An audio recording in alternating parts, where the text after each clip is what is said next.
for each of you, can you single out a convention moment that, you know, still has a big place in your heart, something that makes you know to your core, you're not just making an entertaining show, but you're making something that really means a lot to people and makes them want to like be with you and close to you all as artists? Well, I would say when we were shooting the main show and it was July and we had been filming for a couple months, going to San Diego rejuvenated us a lot, because the love that we got from the fans and the commitment and the loyalty really sort of like went, okay, we're ready to go back and finish up. And, you know, it's been 15 years. So I think on this show, indeed, you know, we've tried to open it up, you know, shooting in Europe and kind of a whole new world. So I always have been grateful for the support of the people that come to these shows. Your fan base is truly unparalleled. Yes. It's wild. We just had one in Malaga, the very first ever Comic-Con, San Diego / Malaga, and it was packed. It was like the Beatles. It was, I mean, as far as you could see from left to right. It was like 3,500 people, and they turned away another like 600-700. Yeah, but we've always gotten a lot of love at Comic-Cons.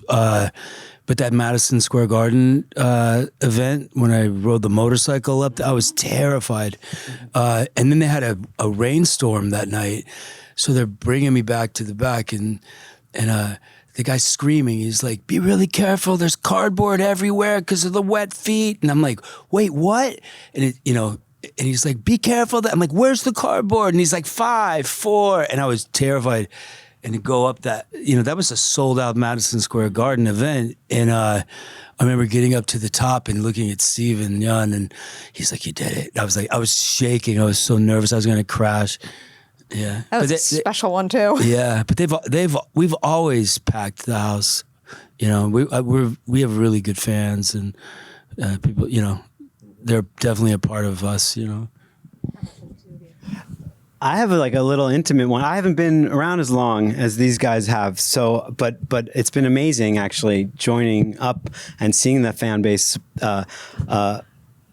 commitment to the show and to these characters. Last year in New York, I had a guy, we had just screened a piece of an episode in which Isabel, the character played by Clémence Poésy, died. And this guy came up to me, he was about 22 after the thing. He was holding all kinds of like Walking Dead swag and Daryl Dixon swag, and he was crying. And he said, "Isn't Daryl ever going to be happy? When is Daryl ever going to be happy?"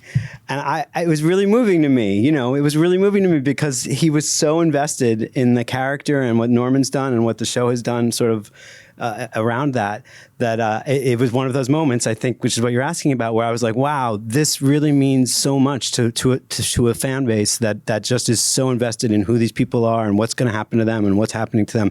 And so that was definitely a moment where I was like, wow, it's pretty cool that I get to sort of help tell these stories and advance these characters in this world when there are people out there to whom it means so much. Think about that all the time with my favorite characters. I just want them to live happily ever after, but if they did, I wouldn't have a TV show. Right. Well, I kind of said that to the guy. I kind of said that. I said maybe not anytime soon. It is an apocalypse he's living in.